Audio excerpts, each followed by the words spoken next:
Hello అందరికీ, welcome to my channel Geethasri kitchen. ఈరోజు ఈ వీడియోలో నేను మీకు సింపుల్గా వెజ్ బిర్యానీ చేసి చూపించబోతున్నానండి. ఈ వెజ్ బిర్యానీని ఎక్కువ టైం లేకుండా సింపుల్గా చాలా తక్కువ టైంలోనే ఈజీగా ప్రిపేర్ చేసుకోవచ్చండి. తక్కువ టైం అంటే 20 నుంచి 25 నిమిషాల్లోపు అయిపోతుందండి. ఈ వెజ్ బిర్యానీలోకి ఎలాంటి కర్రీ అవసరం లేకుండా పెరుగుతోనైనా సర్వ్ చేసుకొని తినొచ్చండి. వారానికి ఒక్కసారైనా ఇలా చేసి పెట్టండి. అన్ని కూరగాయలు తిన్నట్టు ఉంటుంది, అలాగే టేస్ట్ కూడా చాలా బాగుంటుంది. లేట్ చేయకుండా ఎలా తయారు చేసుకోవాలో చూపిస్తాను రండి. ముందుగా ఒక గిన్నె తీసుకుని అందులోకి 1 గ్లాస్ వరకు బాస్మతి బియ్యాన్ని 2-3 సార్లు శుభ్రంగా కడిగి తీసుకోవాలండి. ఈ బియ్యాన్ని మనం ఎక్కువసేపు నానబెట్టాల్సిన అవసరం లేదండి. మనం కూరగాయలు కట్ చేసేంత వరకు కడిగేసి ఇందులో నీళ్లు పోసి 10 నుంచి 15 నిమిషాల పాటు పక్కన పెట్టేసుకోవాలి. నేను కూరగాయలు కట్ చేసిన తర్వాత తీసి చూపిస్తున్నానండి. ముందుగా స్టవ్ ఆన్ చేసి కడాయి పెట్టేసుకొని అందులోకి 2 టేబుల్ స్పూన్ల వరకు ఆయిల్ వేసుకోవాలి. ఇప్పుడు ఇందులోకి హోల్ మసాలా దినుసులను వేసుకోవాలి. నేను మరాఠీ మొగ్గ, బిర్యానీ ఆకు, లవంగాలు, చెక్క, జాపత్రి వేసుకున్నానండి.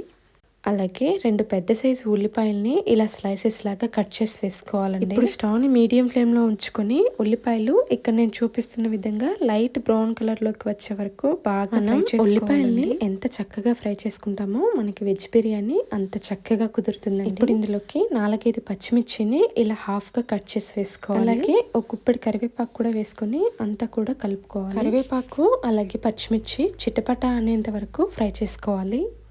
ఇవి ఫ్రై అయిన తర్వాత ఇప్పుడు ఇందులోకి 1 స్పూన్ వరకు ఫ్రెష్గా దంచుకున్న అల్లం వెల్లుల్లి పేస్ట్ వేసుకోవాలండి. ఇప్పుడు మనం వేసుకున్న అల్లం వెల్లుల్లి పేస్ట్ మొత్తం కలిసే విధంగా కలుపుకుంటూ పచ్చి వాసన పోయే వరకు బాగా ఫ్రై చేసుకోవాలి. బీన్స్ ముక్కల్ని ముక్కలుగా కట్ చేసి వేసుకోవాలి. ఇక్కడ నేను క్యారెట్ వేస్తున్నాను కాబట్టి టమోటాలు వేసుకోవట్లేదండి. అలాగే 1/2 కప్పు క్యారెట్, 3/4 కప్పు వరకు ఆలు వేసుకోవాలి. అలాగే 1/2 కప్పు వరకు పచ్చి బఠానీలను వేసుకోవాలండి. ఇప్పుడు ఇందులోకి 1 టీ స్పూన్ వరకు సాల్ట్ వేసుకోవాలి. వేసుకున్న సాల్ట్ మొత్తం కూరగాయ ముక్కలకి పట్టే విధంగా బాగా కలుపుకోవాలండి. ఈ విధంగా ముందే సాల్ట్ వేసుకోవటం వల్ల మనకి కూరగాయలు తొందరగా ఉడికిపోతాయండి. వేసుకున్న సాల్ట్ మొత్తం కలిసే విధంగా ఈ విధంగా బాగా కలుపుకున్న తర్వాత ఇప్పుడు ఇందులోకి పెరుగును వేసుకోవాలి. 2 టేబుల్ స్పూన్ల వరకు చిక్కటి పెరుగును వేసుకోవాలి. మరీ ఎక్కువ వేసుకోవాల్సిన అవసరం లేదండి. 2-3 టేబుల్ స్పూన్ల వరకు వేసుకుంటే సరిపోతుంది. ఈ విధంగా పెరుగు వేసుకోవటం వల్ల మనకి కూరగాయలు డ్రై అయిపోకుండా బాగా చక్కగా ఫ్రై అయిపోతాయండి. మనం వేసుకున్న పెరుగు కూడా కూరగాయలకి బాగా పట్టే విధంగా కలుపుకోవాలండి. పెరుగు మొత్తం ఇలా చక్కగా కలిసిపోయిన తర్వాత ఇప్పుడు ఇందులోకి చిటికెడు పసుపు అలాగే 1/2 టీ స్పూన్ వరకు కారం వేసుకోవాలి. ఇప్పుడు స్టవ్ని లో ఫ్లేమ్లో ఉంచుకొని ఈ కూరగాయలని ఉడికించుకోవాలి. అంతలోపు బియ్యాన్ని ఉడికించుకుందాం రండి. ముందుగా స్టవ్ ఆన్ చేసి పెద్ద గిన్నె తీసుకొని అందులోకి 1.5 లీటర్ వరకు నీళ్లు వేసుకోవాలి. ఇప్పుడు ఇందులోకి అన్ని మసాలా దినుసులు అలాగే కొంచెం కొత్తిమీర అలాగే పుదీనా, కొన్ని పచ్చిమిర్చి ముక్కలు వేసుకోవాలి. నీళ్ళు ఈ విధంగా తెరులుతున్నప్పుడు ఇప్పుడు ఇందులోకి రాళ్ళ ఉప్పుని అలాగే కొంచెం ఆయిల్ వేసుకోవాలండి. ఇప్పుడు మనం నానబెట్టుకున్న బియ్యాన్ని నీళ్లు మొత్తం వంపేసి ఈ విధంగా వేసుకోవాలి. నేను పైన ఉన్న చెక్క అలాగే వాటిని తీసేస్తున్నానండి. మీరు కావాలంటే అలాగేనైనా ఉంచుకోవచ్చు. మనం నీళ్ళని ముందే తెరలించుకున్నాం కాబట్టి బియ్యం ఉడకడానికి ఎక్కువ టైం ఏం పట్టదండి. ఈ విధంగా తెరులుతున్నప్పుడు సగం చెక్క నిమ్మరసాన్ని ఈ విధంగా పిండుకోవాలండి. ఇలా నిమ్మకాయ పిండుకోవడం వల్ల మనకి రైస్ అనేది తెల్లగా ఉంటుంది, అలాగే పొడి పొడిగా వస్తుందండి. చూస్తున్నారా, ఇక్కడ నేను చూపిస్తున్న విధంగా వేలితో నొక్కి పట్టి చూసామంటే ఇలా 2-3 ముక్కలు అయితే సరిపోతుందండి. నీళ్ళు మొత్తం వంపేసేయాలి. ఇప్పుడు మనకి ఆల్మోస్ట్ కూరగాయలన్నీ ఉడికిపోయి ఉంటాయండి. ఇప్పుడు ఇందులోకి 1 టీ స్పూన్ వరకు బిర్యానీ మసాలా వేసుకోవాలి. అలాగే 1 టీ స్పూన్ ధనియా పౌడర్, కొంచెం గరం మసాలా కూడా వేసుకోవాలండి. ఇప్పుడు మొత్తం అంతా కూడా కలిసే విధంగా 2 నిమిషాల పాటు కలుపుకుంటూ ఫ్రై చేసుకోవాలి. మసాలాలు వేసిన తర్వాత ఎక్కువసేపు ఫ్రై చేసుకోవాల్సిన అవసరం లేదండి.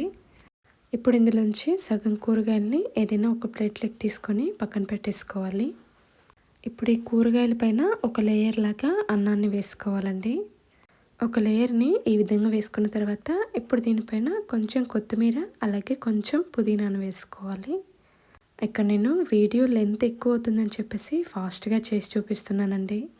మళ్ళీ కొత్తిమీర పుదీనా పైన లైట్గా అన్నాన్ని వేసుకోవాలండి. ఇప్పుడు ఈ అన్నం పైన మనం ముందుగా తీసి పక్కన పెట్టుకున్న కూరగాయలని వేసుకోవాలి. మళ్ళీ ఈ కూరగాయల పైన ఇంకొక లేయర్ లాగా అన్నాన్ని వేసుకోవాలండి. ఇప్పుడు మళ్ళీ పైన కొంచెం కొత్తిమీర అలాగే పుదీనా వేసుకోవాలి. ఇప్పుడు 2 టేబుల్ స్పూన్ల వరకు నెయ్యిని ఈ విధంగా పైన వేసుకోవాలండి. ఈ వెజ్ బిర్యానీలోకి నెయ్యి ఫ్లేవర్ చాలా బాగుంటుందండి. ఇలా నెయ్యి వేసుకోవటం వల్ల మనకి అన్నం పైన తడి ఆరిపోకుండా మెత్తుకొచ్చేసి జ్యూసీగా ఉంటుందండి. ఇప్పుడు స్టవ్ని లో ఫ్లేమ్లో ఉంచుకొని మూత పెట్టేసి 20 నుంచి 25 నిమిషాల పాటు ఇక్కడ నేను 25 నిమిషాల తర్వాత మూత తీసి చూపిస్తున్నానండి. చూడండి వెజ్ బిర్యానీ ఎంత చక్కగా రెడీ అయిపోయిందో. ఇక్కడ నేను చేసిన వెజ్ బిర్యానీ ముగ్గురికి సరిపోతుందండి. ఒకసారి అంతా కూడా కలిపేసుకొని ఓ 5 నిమిషాల పాటు అలాగే వదిలేయాలండి.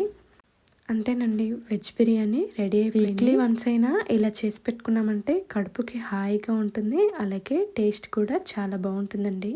ఈ ప్రాసెస్లో చేశారంటే పిల్లల నుంచి పెద్దల వరకు ఇష్టంగా తినేస్తారు, ఎందుకంటే ఎక్కువ మసాలాలు వేయట్లేదు కాబట్టి. అంతేనండి, థ్యాంక్ యూ ఫర్ వాచింగ్ అండి.